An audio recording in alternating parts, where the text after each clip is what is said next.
Hello, sweet little sisters. Today, I'm going to tell you about a very famous legend from the land of Sunda. A story full of magic, love, and life lessons. The title is The Legend of Sangkuriang. Prepare yourselves, sit comfortably, take a deep breath, and let's begin our journey into the past.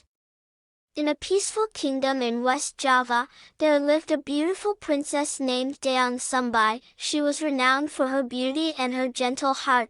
However, there was one thing that set her apart from other princesses. Dayang Sumbi loved weaving. Every day, she sat on a bamboo pavilion, weaving thread by thread, until beautiful cloth was created. One day, while weaving, her skein of thread fell to the ground. Exhausted, she muttered, "Ah, whoever gets that thread for me, I will make him my brother, even my husband."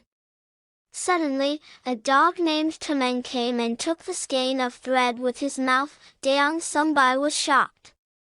But she had made a promise, and she was a woman of her word. So she married Tamang, who turned out to be no ordinary dog. Tamang was the incarnation of the forest guardian god, cursed to become a dog for disobeying the heavenly order. From this miraculous union, a son was born, Sangkuriang. He grew up to be intelligent, strong, and deeply devoted to his mother. However, Sangkuriang didn't know that Tamang, his beloved pet dog, was actually his biological father. One day, Dayang Sumbi asked Sangkuriang to go hunting in the forest and told him to bring a deer's liver to cook. Sangkuriang set off with Tamang, but after a long hunt, they still couldn't find any deer. Sangkuriang was frustrated, so he shot an arrow into the bushes, accidentally wounding Tamang. Tamang died. When Sangkuriang returned home, he didn't dare tell his mother the truth. He handed her Tamang's heart and said, "This is dear heart, mother."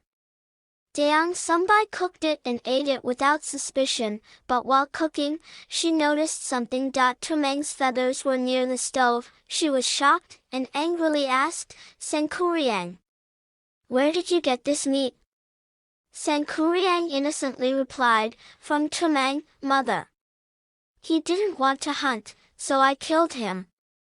Hearing this, Dayang Sumbi was furious. She hit Sangkuriang's head with a wooden spoon until it bled. Sangkuriang cried, feeling sad and disappointed. He ran away from home, into the vast forest, and never returned for years. Dayang Sumbi regretted it. Every night she prayed to the gods for forgiveness. She lived alone at the edge of the forest, waiting for her son who never returned. Time passed, year after year. Sangkuriang grew into a handsome and dashing man. His head still bore the scar from his mother's beating. One day, while he was wandering, he came to a beautiful village, with towering mountains and clear rivers. There, he met a beautiful woman. Her hair was long, her face soft like the full moon. The woman was Dayang Sumbi, his own mother, who remained young thanks to the blessings of the gods for her faithful prayer. Sangkuriang didn't recognize her, neither did Dayang Sumbi, who initially didn't realize who the handsome young man was. They fell in love. Some time later, Dayang Sumbi saw the scar on Sangkuriang's head. Her heart trembled. She remembered her son who had once been beaten. In anger. Trembling, she asked, "Where did you get that scar, son?"